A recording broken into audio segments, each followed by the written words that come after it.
Tamadun Indus. Tamadun Indus merupakan tamadun yang terawal di India. Tamadun ini juga dikenali sebagai Tamadun Harappa bersempena dengan nama bandar utama dalam tamadun ini. Tamadun Indus terletak di lembah Indus di bahagian barat Laut India. Tamadun ini diseliri oleh Sungai Indus.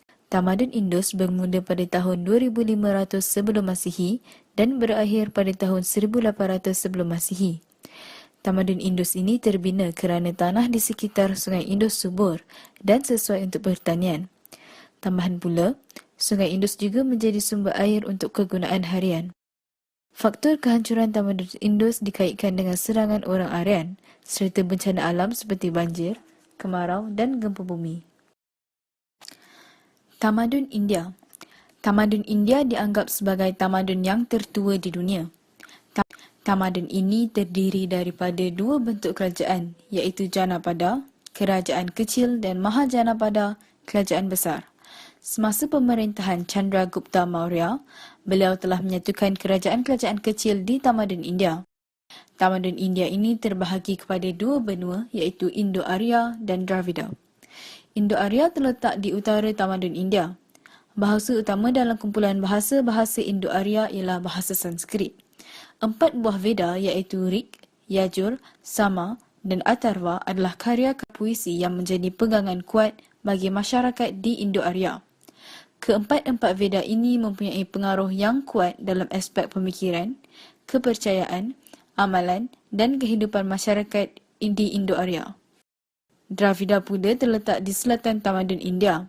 Masyarakat Dravida menggunakan bahasa Tamil sebagai bahasa asas untuk semua bahasa Dravida.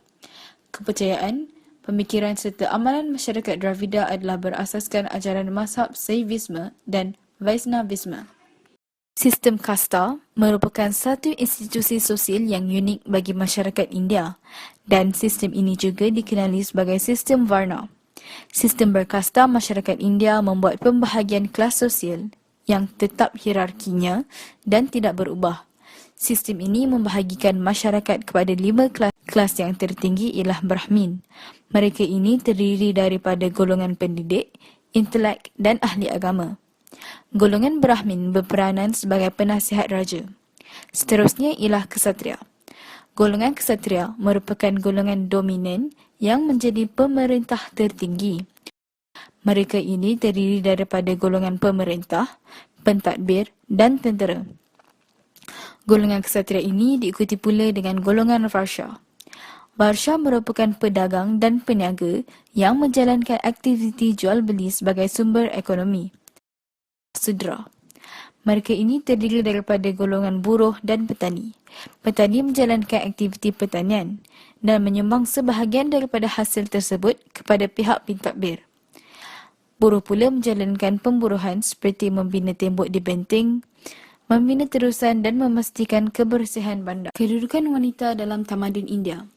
Di Indo-Arya, pada zaman Veda awal, kaum wanita dihormati dan diberikan kebebasan serta kesaksamaan seperti kaum lelaki. Mereka dapat membawa mazmur-mazmur suci serta kitab-kitab suci. Selain itu, mereka juga diberikan peluang untuk mendapat pendidikan yang sama. Namun begitu, pada zaman Veda kemudian dan selepasnya, didapati kedudukan kaum wanita merosot dan banyak sekatan dikenakan ke atas mereka. Di Dravida, pada zaman Sangam, kaum wanita diberikan kedudukan yang tinggi dalam masyarakat India Selatan. Sifat keibuan yang ada pada mereka dihormati, disanjung dan dianggap sebagai suatu nilai yang mulia. Hal ini tidak berkekalan apabila kedudukan kaum wanita mulai mengalami kemerosotan selepas zaman Sangam.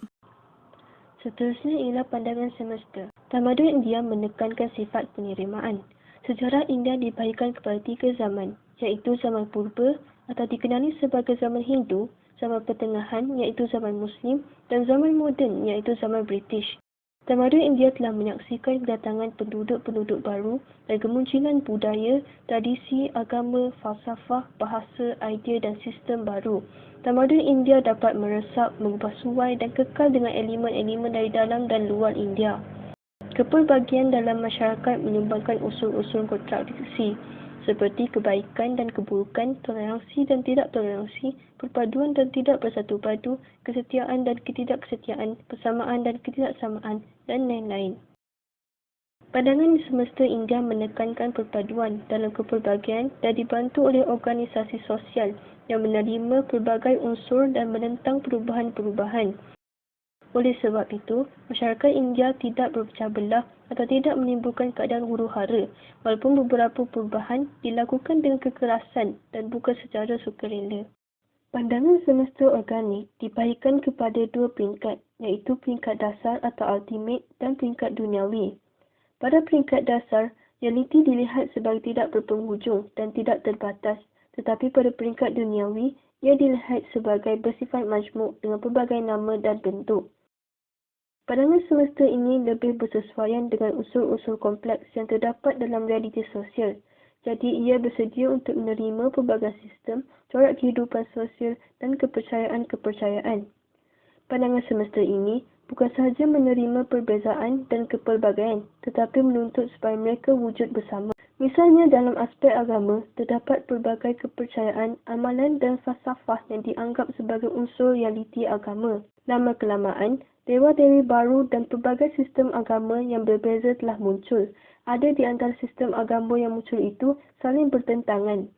Semuanya menegakkan legitimasi dengan menyatakan bahawa mereka didasarkan kepada Veda. Tradisi India menerima semua ini dengan kepercayaan bahawa mereka ialah unsur-unsur benar Hinduisme. Selain agama Hindu, India juga menyaksikan kedatangan dua agama utama, iaitu Islam dan Kristian. Orang-orang India yang memeluk kedua-dua agama ini kekal dengan pandangan, unsur dan amalan Hindu. Misalnya, prasangka-prasangka kasta, ketidakbenaran perkahwinan semula balu, penyembahan patung dan amalan upacara diteruskan. Kontradiksi dengan ajaran Islam adalah ketara kerana terdapat orang India Muslim yang menyembah orang soleh dan tempat perkebumian seperti Syekh Kristi dan Bairamnath yang bertentangan dengan monoteisme Islam. Dalam sistem pemikiran falsafah Hindu, terdapat 6 aliran, iaitu Sankhya, Yoga, Nyaya, Vaisesika, Mimamsa dan Vedanta. Sankhya membincangkan 25 tattva atau prinsip yang menyumbang kepada penciptaan, manakala Yoga menekankan kawalan badan dan panca indera sebagai cara mencapai pengetahuan benar tentang realiti agung. Nyaya berdasarkan kepada logik. Jadi, penekanan terhadap pemikiran yang jelas dan logik adalah cara mencapai kegembiraan teragung.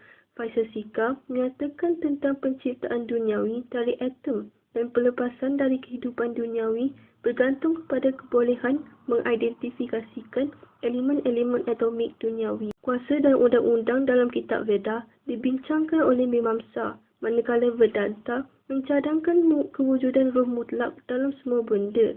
Dan tujuan kehidupan ialah mencapai penyatuan roh individu dengan roh duniawi. Pandangan yang berbeza atau bertentangan antara satu sama lain yang terus wujud dan berkembang menunjukkan kebolehan dan kesediaan orang India menerima pandangan yang bertentangan mengenai sesuatu perkara, biar dalam aspek sosial maupun dalam aspek agama atau falsafah.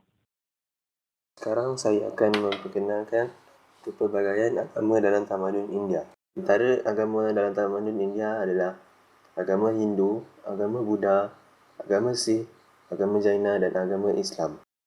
Agama Hindu. Agama Hindu atau dalam bahasa istilah Sanatana Dharma adalah agama yang kekal abadi. Ianya merupakan antara agama yang tertua di dunia dan dianggap bersifat semula jadi. Agama ini wujud sezaman dengan tamadun Indus. Bukti terawal agama Hindu dijumpai sekitar 4,000 tahun. Hindu berasal daripada perkataan Sindhu, iaitu tempat permulaan tamadun lemah sungai Indus. Ianya merupakan agama campuran kepercayaan dan kebudayaan orang Arya dan orang Dravida. Bahasa yang digunakan pula adalah bahasa Sanskrit dan bahasa Tamil. 6 mazhab seperti Saivism, Vaishnavism, Saktism, Kaumaram, Ganaptiyam, Swaram adalah 6 mazhab yang digunakan dalam agama ini. 5 prinsip utama adalah kewujudan Tuhan yang tunggal, manusia itu suci, perpaduan melalui percintaan, harmoni agama, pengetahuan tentang sungai yang suci dan kitab suci dan mantra yang suci.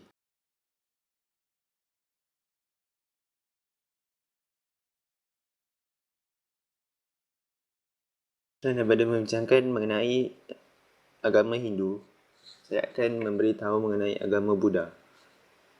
Agama ini diasaskan oleh Buddha Siddhartha Gautama yang berasal daripada suku Shakya. Dia menerima kesedaran setelah bertapa di bawah pokok Bodhi. Buddha atau Bud bererti mendapat kesedaran. Ianya tidak mengajar mengenai hal-hal ketuhanan, metafizik atau sesuatu falsafah.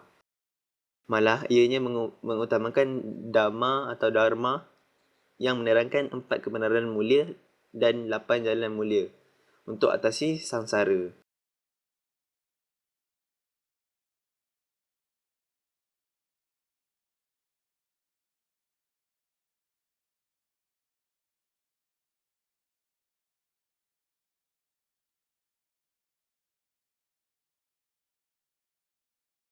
Agama yang ketiga adalah agama Sikh. Ini diasaskan oleh Guru Nanak dan diteruskan oleh 9 guru Sikh seperti dalam kitab Guru Granth Sahib. Agama ini menyentuh kod moral, kerohanian dan semangat kemanusiaan tanpa mengira siapa. Ini merupakan agama monoteism iaitu meyakini bahawa Tuhan bersifat tiada bentuk, abadi, amat berkuasa, wujud di mana-mana dan memiliki sifat kesempurnaan. Nama Tuhan mereka adalah Wahai Guru dan Gobind Singh merupakan guru terakhir dalam sejarah Singh. Guru ini memperkenalkan persaudaraan Khalsa yang bertujuan untuk memperkasakan identiti Singh dengan memakai 5 simbol iaitu Kesh, Kanga, Kara, Kirpan dan Kashera. Selain daripada agama-agama yang telah disebutkan tadi, agama Jaina merupakan salah satu agama yang terdapat di tamadun India. Ianya diasaskan oleh Vajrayana atau biasa dipanggil Mahavira. Agama ini meletakkan seluruh asas ajarannya kepada 3 ratna jiwa atau the 3 jewels of soul yang merangkumi pengenalan yang benar, kepercayaan yang benar, tindakan yang benar. Antara 9 prinsip-prinsip asas adalah jiwa iaitu roh, ajiva benda yang tidak menyawa, asrava daya penarik, papa karma dosa, punya karma pahala, banda ikatan roh dengan keinginan dan kejahilan, samvara menahan panggilan karma, nirjara penghapusan karma, siddhi pelepasan daripada kelahiran semula. Agama Islam di tamadun India berkembang sejak abad 7 Masihi. Ianya diperintah oleh pelbagai dinasti kerajaan Islam. Peranan Islam merangkumi seluruh aspek kehidupan iaitu jasmani, rohani. Ianya akan diceritakan dengan lebih lanjut oleh saudari Nur Hafizah dalam slide seterusnya.